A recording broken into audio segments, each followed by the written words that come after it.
датұлы бастаған кіші жүз қазақтарының 1783-1797 жылдардағы көтерілісі. Балалар, сендер білесіңдер, Қазақстанның Ресейдің құрамына қосылғаннан кейін патша үкіметінің отаршылдық саясаты күшейгенін, қазақ халқының отаршылдық саясатқа наразылығы өсті. Осындай ашық наразылықтың бірі Сырым датұлы бастаған кіші жүз қазақтарының ұлт-азаттық көтерілісі.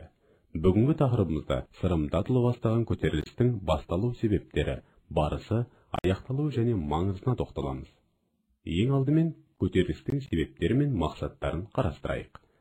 Сонымен, ұлт-азаттық қозғалыстың негізгі себептері жер мәселесінің шиеленісуі, патша үкіметінің қазақтардың жайылым үшін жайықтың арғы бетіне, ішкі жаққа өтуіне тыйым салуы, ру ақсақалдарымен санаспай, хан сұлтандар барған сайын патша үкіметінің саясатын жүргізіп, олармен бірге бейбіт отырған қазақ халқын тонап, озбырлық жасады. Бұның барлығы халықтың жаппай наразылығын күшейтіп, бұл 1783-1797 жылдар аралығында ұлт-азаттық қозғалысының басталуына әкелді. Көтерілісшілердің басты мақсаты ғасырлар бойы қалыптасқан жерді пайдалану жүйесін қалпына келтіру. Қазақтар 1756 және 1771 жылдардағы жарлықтарға қарамастан, Еділ мен Жайық арасындағы жайылымдарды пайдаланып келді. Патша үкіметі аймақта өз позициясын нығайту мақсатында қандай да болмасын жасалған жеңілдіктерді шектеуге тырысты. Пугачев бастаған шаруалар соғысынан кейін қазақтардың жер мен суды пайдалану құқығы кеңейтілген болатын. Бұған Орал қазақ әскерлері қарсылық білдірді. Ресей үкіметі ішкі аумақтарды басып алу үшін тұрақты әскер құрамындағы жүрген қалмақтар, башқұрттар, татарлар арқылы ұлтаралық араздықты іске асырып, оны шебер пайдаланды. Ресей империясы қазақтардың көшпелі дәстүрлі шаруашылығын құртуға тырысты. Сонымен қатар 1782-1783 жылдары қысында жұт болып, халық күйзеліске ұшырады. Бұндай жағдай халықтың көтеріліске шығуына түрткі болды. Көтеріліс кіші жүзді қамтыды. Көтеріліс басшысы Сырым датұлы болды. Ол қандай тұлға еді? Ол кіші жүздің ірі тайпаларының бірі Байұлының ішіндегі Байбақты руынан еді. Сырым датұлы терең ойлы, қайратты, тапқыр, айлакер, әйгілі шешен, өз бойына бидің, батырдың, ханның да қабілеттері мен қасиеттерін ойдағыдай ұштастыра білген ержүрек батыр адам болған. Сырым датұлы Пугачев бастаған шаруалар соғысына қатысып, қазақ жасақтарының басшыларының бірі болған. Сырымның осындай жеке басының қасиеттері оның ұлт-азаттық қозғалысының басында болуына жағдай жасады.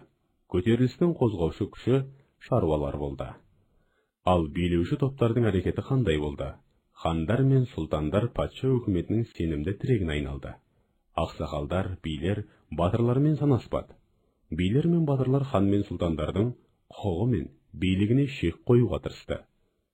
Кіші жүз ханы Нұралы мен оны жақтаушылар елдегі ішкі саяси жағдайды жеке бақылай алмады. Осындай шиеленісті жағдайда көтеріліс басталды. Енді балалар, Сырым датұлы мен казактардың арасындағы негізгі қақтығыстарға тоқталамыз. Орал казак әскерлерімен алғашқы шайқас 1783 жылы, ал Орал казак әскерлерімен кескілескен шайқас 1784 жылы маусым айында басталды. Көтерілісшілер Жайық шебі мен Ор бекіністері маңында топтасты. 1784 жылдың қарашасында көтерілісшілер саны 1000 адамға дейін болды. 1785 жылы ақпан айында генерал-майор Смирнов бастаған топ шықты. Көтерілісшілер Жем өзені бойында топтасты. 1785 жылдың көктеміне дейін көтерілістің басты қимылы Жайық бойындағы бекіністерге, казак әскеріне қарсы бағытталды. Ал Нұралы ханның ашық түрде патша үкіметін жақтауы феодалдық топтар арасында жік туғызды. Көтерілістің ендігі мақсаттарының бірі Нұралыны хандықтан тайдыру болды. Осындай саяси шиеленісті патша үкіметі қалай пайдаланды? Кіші жүзде хандық билікті жойып, отарлауды тездетіп, әкімшілік билеуді өзгертуді іске асыруды ойластырды. Оны дайындаған барон Игельсторм болды. Оның жобасы бойынша кіші жүзде хандық билікті жою, сөйтіп кіші жүз қазақтарын билеуді шекаралық сотқа беру еді. Шекаралық сот тікелей генерал-губернаторға бағындырылды. Бірақ жоба тоқталды. Себебі Франциядағы король билігінің құлауы Романовтар әулетіне қарсылық тудырды. Хандық биліктің жойылуы Ресейдегі монархтық билік мүддесіне қайшы келді. 18 ғасырдың 90 жылдарында көтерілістің жаңа кезеңі басталды. Оның ерекшелігі: Көтерілістің біртіндеп ұсақ топтарға бөлшектенуі, партизандық күрес әдісіне көшуі. Сырымның 1791 жылы Елек, Красногорск бекіністеріне әрекеті сәтсіз болды. Көтеріліс уақытша бәсеңдеді. Бірақ хан сарайының халықтың мойнына ауыртпалықтарды күшейтуі және 1796-1797 жылғы қысқы жұт көтерілістің қайтадан жандануына себепші болды. 1797 жылы наурыздың 17-сінде Сырым тобының хан сарайына шабуыл жасауы Есім ханның өлтірілуімен тынды. 1797 жылы күзде полковник Скворкин бастаған топ Сырымды қудалауды бастады. Сырым тобының көшіп кетуі жазалаушылардың жоспарын орындатпады. Патша үкіметі Сырымды өзіне жақындатуға тырысып, хандық кеңес құрды. Бірақ хандық кеңесте Сырымның ықпалының өсуі патша үкіметін үрейлендірді. Хандық билікті қалпына келтірді.